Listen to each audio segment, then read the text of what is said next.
বলছি নেদন, ভোটের কি খবর? টেনশন নিতে হবে না ম্যাডাম, ওদিকে সব কাজ ঠিক মতোই চলছে। আরে ম্যাডাম, আপনি বলছি তো আপনি জিতবেন, বুঝতে পেরেছেন? কি করে তোমরা বলছো বলো তো? হ্যাঁ, সত্যি কথা বলছো তো? ওই যে বললাম, যেখানে যাচ্ছি সেখানে শুধু আপনার নাম নিয়েই লোক কথা বলছে। আসলে এমএলএ বউ যে কাণ্ডটা ঘটিয়েছে, তাতে পাবলিকের মাথা ঘুরে গেছে, বুঝতে পেরেছেন? পাবলিক জানতে পেরে গেছে যে এ যদি নিজের বাড়ির লোকের সাথে এরকম করে, তাহলে আমাদের সাথে কি খারাপ ব্যবহার না করবে। তোমরা যদি না আসতে, না আমার সাহায্য করতে না, আমি তো ভোটে জিততেই পারতাম না।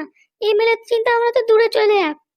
যে আগের অবস্থায় ওই তেল বিক্রি করতে হতো। ম্যাম, আমি আপনাকে ওই যে সবসময় বলি, সবসময় ধৈর্য আর ভরসা রাখবেন, তাহলে দেখবেন সব সমস্যার সমাধান হয়েই যাবে। তাই তো দেখছি। ম্যাডাম, কটকটির কথাটা মনে আছে তো? ওকে কিন্তু এই গ্রাম থেকে তাড়াতেই হবে, শাস্তি দিয়ে। আরে তুমি তো চিন্তা করছো কেন? আমি তো বলেছি একবার রেজাল্টটা বেরোতে দাও, তারপর ওর যে কি অবস্থা করব আমি, তুমি দেখবে শুধু। আর ওদিকে এমএলএ কে তো ছাড়বোই না আমি। ওরা আমাদের অনেক টাকা নষ্ট করে দিয়েছে। হ্যাঁ, ওর বউটা আর ও মিলে আমাদেরকে কিরকম ভাবে মিথ্যে কথা বলে আমাদের সাথে ছলনা করলো। আমরা কত কি করলাম ওর জন্য। হ্যাঁ, ওকে এরকম ভাবে কষ্ট করে লুকিয়ে রাখলাম, কেউ জানতে পারলো না গো। যখন যেটা চাইলো তখন সেটা দিলাম, আর আমাদের সাথে এরকমটা করলো। ওদেরকে বলে টাকা পয়সা দেবে, আর যখন চাইতে গেলাম তখন আমাদের ঘর থেকে দূর দূর করে তাড়িয়ে দিল। ও টাকা তুমি নিশ্চয়ই পাবে, তুমি একদম চিন্তা করো না, শুধু দেখতেই থাকো। তোমাদের তো ওই কেসটা আজকে তো আমি ফ্রিতে মিটিয়ে দিচ্ছি, পাদুদার।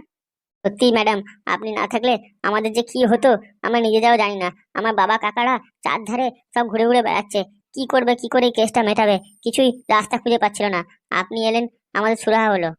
দিন আনা দিন খাওয়া বাড়িতে মাস গেলে 30,000 টাকা করে দেওয়াটা খুব বড় ব্যাপার।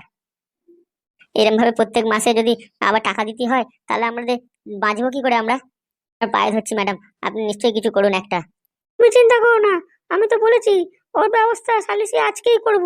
কালকে তো করতে পারিনি, ভোট ছিল। আজকে এই কাজটাই তোমার আগে করব আমি, বুঝতে পেরেছো? বলছি ম্যাডাম, ওই কটকের ঠাকুমা ঠিক মতো আছে তো? হ্যাঁ, ওকে তো একদম পুরো টাইট দিয়ে রেখে দিয়েছি, চিন্তা করতে হবে না। যেখানে আটকে রেখেছি না, চিন্তাই করা যাবে না গো, কেউ বের করতে পারবে না। ও তো শেষ হয়ে গেছে মনে হয় এতক্ষণে, ও হাগামুতা সব ওখানেই করছে। আর কি বলবো। রাতে কি যে অবস্থা হচ্ছে ওর, মশা ছাড় পোকায় খেয়ে একবার একসাথে করে দিচ্ছে। সেটা আপনি দেখুন না ম্যাডাম, আপনি যেটা ভালো বুঝছেন আমরা কিছু বলবো না। আপনি শুধু আমাদেরকে সাথে একটু লড়ুন, আর আমাদের লড়াইতে জিততে সাহায্য করুন, ব্যাস। তোমাকে তো বলেছি তোমাকে কিচ্ছু চিন্তা করতে হবে না, যা ষড়যন্ত্র সব আমার রেডি করা হয়ে গেছে, বুঝতে পেরেছো? তুমি যাও, নিজের বাড়ির লোককে সামলাও। ঠিক আছে ম্যাডাম। বলছি কদম, যাও একটু দেখো লোকজন মানুষে কি বলছে চাঁদারে গ্রামে ভোট দেওয়ার পর। হ্যাঁ ম্যাডাম, আমি তো আপনাকে বললাম, আমি যখনই বাইরে যাচ্ছি লোকজন আমাকে দেখে মাথা নিচু করে নিচ্ছে। যারা তো একদিন কথাও বলতো না আমাদেরকে দেখে, তারাও এখন আমাদেরকে দেখে হাসছে, নমস্কার করছে, পায়ে ধরতে আসছে। মানুষজন তো বুঝতে পেরে গেছে যে আপনি এমএলএ হচ্ছেন, ওই জন্য তো এখন থেকে পায়ে পড়ছে। সত্যি আমার কোনো খুশির ঠিকানা থাকবে না যদি এরকমটা হয় কদম।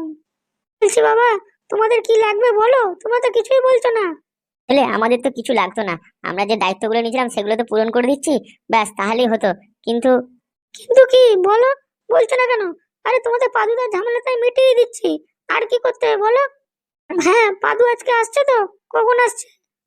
পাদুদা তো অনেক দূরে, সেই ব্যাঙ্গালোরে থাকতো, তো ওখান থেকে আসার জন্য তো কালকে ফোন করেছিলাম, তো পাদুদা বললো আমি আসছি। তো তোমাকে তো বললাম আমি, টাকা পয়সা খরচা চিন্তা করতে হবে না, ওটা আমি দেবো। হ্যাঁ ম্যাডাম, আমি তো পাদুদার সাথে বাবাদের সাথে জ্যাঠাদের সাথে কথা বললাম এই ব্যাপারে। কি বললো তোমার বাবা জ্যাঠারা? পাদু এখানে আসবে তো, ও চাকরি এখানে করবে তো নাকি? ম্যাডাম, আমি বুঝতে পারছিলাম না, আপনি যে বললেন যে পাদুদাকে এখানে চাকরিতে দেবেন, কিন্তু এখানে তো আমি খোঁজ খবর নিয়ে দেখলাম কোথাও এরকম সায়েন্টিস্ট ল্যাবরেটরি মানে কারখানা তো নেই এখানে কোথাও। ওসব চিন্তা তোমায় করতে হবে না, আমি এমএলএ এর পর তো সবই করে দেবো, বুঝতে পেরেছো? তোমাদের একদম আমি খুশিতে ভরিয়ে দেবো। সত্যি ম্যাডাম, আপনাকে অসংখ্য ধন্যবাদ। আমরা তো বাড়িতে গিয়ে এই পালুদার সাথে ফোনেতে এই ব্যাপারে কথা বললাম। বলো কি বললো আমাকে জানাও। হ্যাঁ, যেটা বলেছিলাম, ওই মেয়ের বাড়ির সব লোককে ডাক করেছে তোমাদের বাড়িতে, তো বাবাকে দিয়ে ফোন করিয়ে। বাবাকে বলেছিলাম ফোন করে ডেকে দিতে হবে সবাইকে। তাহলে বলো কি বলতে চাইছিলে, কি কথা বললে বলো, তারপর তো খেলা হবেই। বলছিলাম ম্যাডাম, ওই আপনি যে বলছিলেন না আসা যাওয়ার টিকিট খরচাটা দিয়ে দেবেন, যদি এখন ওই 20,000 টাকার মতো দিতেন তাহলে খুব ভালো হতো। পাদুদা তাহলে ঝট করে চলে আসবে। মাত্র 20,000 বলবে তো, আমি এক্ষুনি তোমায় দিচ্ছি। অসংখ্য অসংখ্য ধন্যবাদ ম্যাডাম, আপনার অসংখ্য। এই নাও, পাদুর টিকিটে 20,000 টাকা। কি হয়েছে, কি বলবে আবার তুমি? বলছিলাম গিন্নি, তুমি তো টাকাটা দিয়ে দিলে, আমার জন্য কিছু একটু টাকা পয়সা দিলে না? তুমি না খুব শয়তান আছো, বুঝতে পেরেছো? আমার কাছে যেই টাকা টাকা রয়েছে, অমনি এখন আমার থেকে বাকি টাকাগুলো নেবে নাকি? কেন, নিজের কাছে কি কিছুই আরে গিন্নি শোনো, আমার টাকা খরচা করলেই হবে এখন? পরিবারে যদি একটু কোনো অশান্তি চলে আসে বা দুঃখজনক কিছু ঘটে যায় তখন কি হবে? একবার খালি এই টাকা পয়সাটা হাতে আসতে দাও না ভালো করে। তারপর ভালো ভালো গরু কিনে ব্যবসাটা আমি চালাতে থাকবো। করো বলো। লোকে তো আমাকে এখন দালাল বলেই ডাকে। অন্য কাজ করতেও পারি না গো। ওই জন্য তো মাথায় চিন্তা ভাবনা ঘোরে সব সময়। তুমি 30,000 টাকা দিলে ঠিক আছে, আরো যদি 10,000 টাকা দাও না ভালো হয়। তোমাকে যদি টাকা দেবো, তুমি যদি পরে টাকা না দাও তখন? দেবো গো দেবো। তোমার বৌমা তো আমাকে মাসে 30,000 টাকা করে দেবে। উনি ওইখান থেকে তোমাকে দিয়ে দেবো নি। হ্যাঁ, সেটা ঠিক আছে, কিন্তু আর কয়েকটা দিনই তো বাকি। ওই টাকাটা এখনই নিয়ে নাও না, আবার 1 তারিখের জন্য অপেক্ষা করা কি আছে? আরে তুমি বুঝতে পারছো না, এখন গরমে গরমে ব্যাপারটা আছে, বুঝতে পেরেছো? এখন যদি ভালোভাবে বৌমার মনটাকে আমরা জয় করে নিতে পারি না, তাহলে বৌমা কখনো আমাদের মানে না করবে না কোনো কিছুতে। যা বলতে তো সোজা সোজা বলো তো। যেরকম গিন্নি, তুমি যে ওই 30,000 টাকাটা দিয়ে দিলে না, এবার তার মধ্যে তোমার 10,000 টাকা একটুখানি ঝপাত করে দিয়ে দাও যে।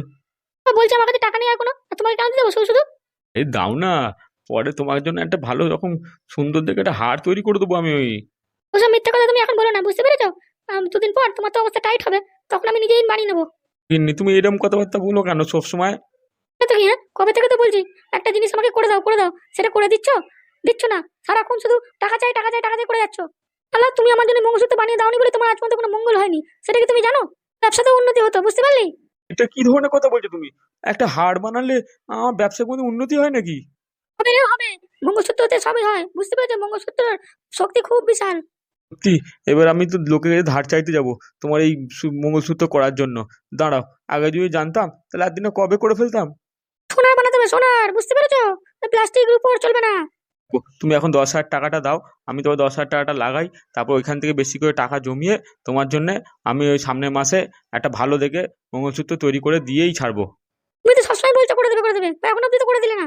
গিন্নি, বৌমার উপর তো বিশ্বাস করো, আমার উপর নাই বা করলে বৌমা তো এই মাস গেলে এতগুলো টাকা পাবে, ওইখান থেকে তো করে দেওয়াটা খুবই সহজ হবে না?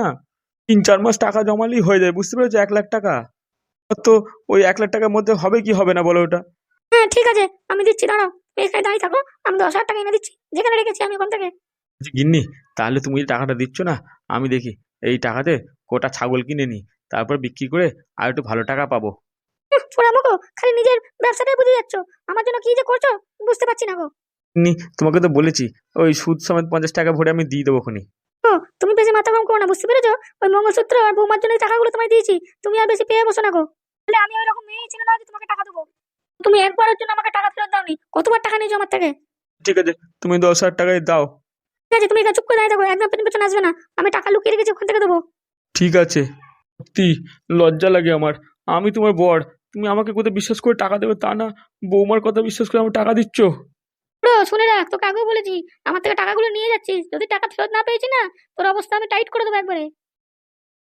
বলছি কাকা, পাদুদাকে কি ফোন করেছিলে টিকিটটা কাটার জন্য? হ্যাঁ বলেতেছিলাম, পাদু তো বললাম আমি টিকিটটা কেটে বাড়ি আসছি। বলেছিলাম না নাগাল বেগমকে বলে টাকাটা ব্যবস্থা করে দেবো। তোকে তো বললাম এমনি টাকা কথা ছাড়, আগে টিকিটের ব্যবস্থাটা করতে। তা টিকিটের টাকাটা জোগাড় হয়েছে? হ্যাঁ, আমি তো তোমাকে চিন্তা করতে বারণ করলাম, এই টিকিটের টাকা জোগাড় হয়ে গেছে। হ্যাঁ, আমরা দুজন মিলে গেলাম, ম্যাডামকে বুঝিয়ে বললাম, ম্যাডাম তো পাইতেই রাজি, টিকিটের টাকা বের করে দিল 20,000 টাকা। কিছু হালুদা, বললাম না আমাদের এখন একটু ভালো সময় শুরু হয়েছে এবার। বলেছিলাম না কপালে আমাদের সুখ এবার ঝরে ঝরে পড়বে। এখন আমি বলছিলাম কি, পাদুর তো ডিভোর্স হয়ে যাচ্ছে, তাহলে ও তো পাদুদা ওখানে আবার একা একা ফিরে যাবে। বলছিলাম এখানে পাদুর একটা বিয়ে দিলে কেমন হয় আবার? এই কাকা, এইসব আবার কি বলছো? এই তো ডিভোর্স হবে, এর মধ্যেই পাদুদা আবার একটা বিয়ে দেবা? দেখ, এবারে আসছে পাদু, ঠিক আছে, এর মধ্যে পাদু থাকতে থাকতে ওর জন্য একটা মেয়ে ফেয়ে দেখে নে তোরা, আর তাহলে বিয়েটা হয়ে যাবে এক কাজে। কথাটা তো তুমি ঠিকই বলেছো, কিন্তু পাদুদা এত কিছু হওয়ার পর আর বিয়ে করতে চাইবে? ওটাই তো ভাবছি আমরা। হ্যাঁ হ্যাঁ, এই ওরা যখন পাইলের বৌদি যখন এখানে আসবে, ওদের বাড়ির লোকের সামনে সবার সামনে বলবে যে আমাদের পাদুর্যের জন্য আবার একটা মেয়ে দেখছি, বিয়ে দেবো, দেখবে কেমন লাগে ওদের। তো ওর মেয়ে কি লাগবে না লাগবে সেটা আমার দেখে দরকার নেই, বুঝতে পেরেছিস? তোদের যেটা বলছি সেটা শোন, একটা ভালো দেখে একটা মেয়ে দেখ। কথা ছাড়ো, এখন যেরকম ভাবে এই ঝামেলাটা মিটি গেলি আর পাদুদার চাকরিটা ভালোভাবে চলতে থাকলে তাহলে ভালো হয়।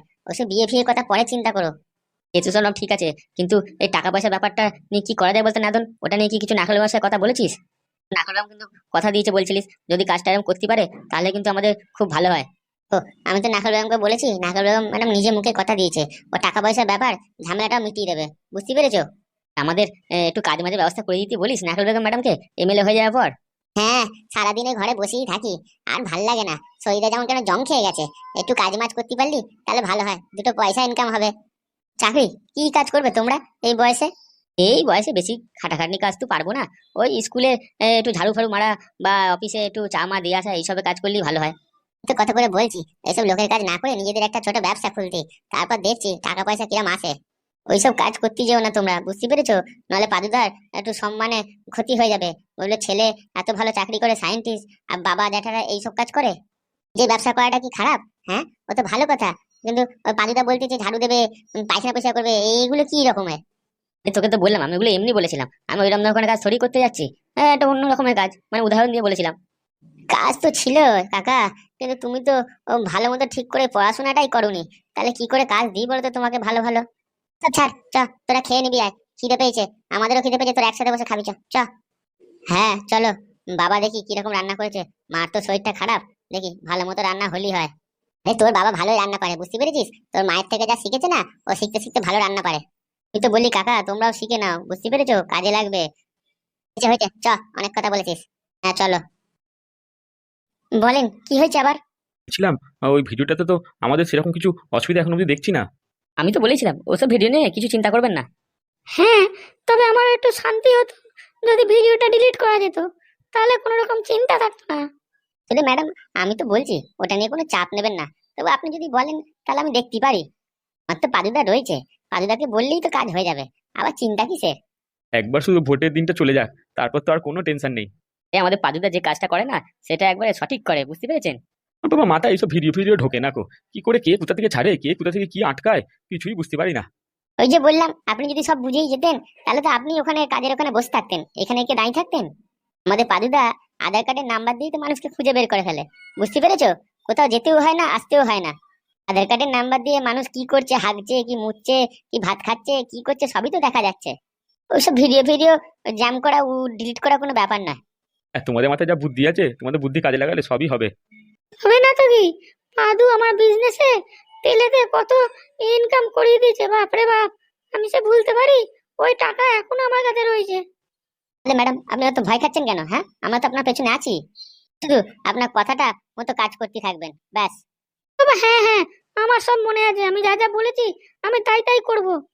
এ সত্যি বলছেন তো ম্যাডাম? হ্যাঁ, আমি সত্যি কথা বলছি। ম্যাডাম আমাদের একবার যদি কোনো কথা দিয়ে দিচ্ছে, সেই কথা রেখেই ছাড়েছে, বুঝতে পেরেছো? কটকটিরই দফা একদম পুরো সেরে দেবে। ম্যাডাম আপনাকে যে বুদ্ধিটা দিলাম ওইটা কি করবেন? তাহলে খুবই তো ভালো হয়। হ্যাঁ, আমি তো ওই কাজটা করে দিয়েছি। ওই যে তুমি বললে না, ওর কাছে একটা লোক পাঠাতে, ওর কানে খবরটা তুলতে, যে কোনো রকম বাড়াবাড়ি করলে ঠাকুমারে খুঁজে পাবি না। তো ওর কম্পিউটার আমি টিপে দিয়েছি, দেখো না। এবার ওই কটকটি তো বলবে যে আমি আর কিছু করবো না, ও আর কিছু করতে পারবে না। এবার দেখো। এই কাজটা আমাদের ম্যাডাম আগেই করা দরকার ছিল। ওসবের টেনশন নেই, ও যদি বলে তো ভালো, না বলে তো আমরা তো আছি ম্যাডামকে জেতানোর জন্য। না না না, এটা খুবই গুরুত্বপূর্ণ কথা ছিল, এটাতে ভালো রকমই কাজ হবে আমি জানি। বুঝলাম কদম, হ্যাঁ ম্যাডাম বলুন। তোমাকে যে বললাম ওই কদমকে ডাক দিয়ে ওকে সব জিনিসপত্র বুঝিয়ে পাঠাতে, তুমি পাঠিয়েছিলে? কি গেছে? কটকটির কাছে গিয়ে বলেছে যে বেশি পাকামো করলে তো ঠাকুমারে পুরো হারিয়ে দিবি সারা জীবনের জন্য। ম্যাডাম আমি তো বলে পাঠিয়েছি, কিন্তু ও এখন এসে আমাকে কিছু খবর দেয়নি। তাড়াতাড়ি আমার খবরটা চাই, যে কটকটি কানে শুনেছে কিনা, কটকটি শুনে কি বলেছে। জানি ওর ঠাকুমার কথা শুনলে বেশি লাফালাফি করতে পারবে না। তোকে ফোন করে বলেই দিচ্ছি, শুধু ও বলেছে যে আমি ওখান থেকে এসে তখনই আপনাকে ফোন করে জানাচ্ছি কটকটি কি বলেছে। কথাটা মাথায় আছে তো? কথাটা অন্য কেউ জানে না তো, শুধু ওকেই বলেছে তো? আপনি ম্যাডাম চিন্তা করছেন কেন? আমি ফোনটা বিশাল ভেতরে গিয়ে করেছি, বুঝতে পেরেছেন? কেউ শুনতে পায়নি। সত্যি তো? কেউ দেয়ালে কান ফান দিয়ে শুনে যায়নি তো? আরে সেটার তো কোনো চান্সই নেই, বলেছিলাম না এমন পাত দেবো সব অজ্ঞান হয়ে যাবে ভেতরে মশা ফসা। তো বাইরে তো লোকে শোনার কোনো চান্সই নেই। যখন বাথরুমে ঢুকি না তখন আশপাশে কেউ থাকি না কো। আমার যা ফুসবোমের গন্ধ থাকে না, আশপাশে কেউ আসে না কো। তো ওটাই বুঝতে পারি না এতদিন ধরে, যে ওই রকম ভাবে গন্ধ সারা ঘরে কেন হয়। ম্যাডাম আপনিও গন্ধ পান নাকি? হবে না তো কি, যাও যাও যাও, দেখো ফোন করে ও কটকটি খবরটা দিয়েছে কিনা জানো। ম্যাডাম ম্যাডাম আমি খবর নিচ্ছি।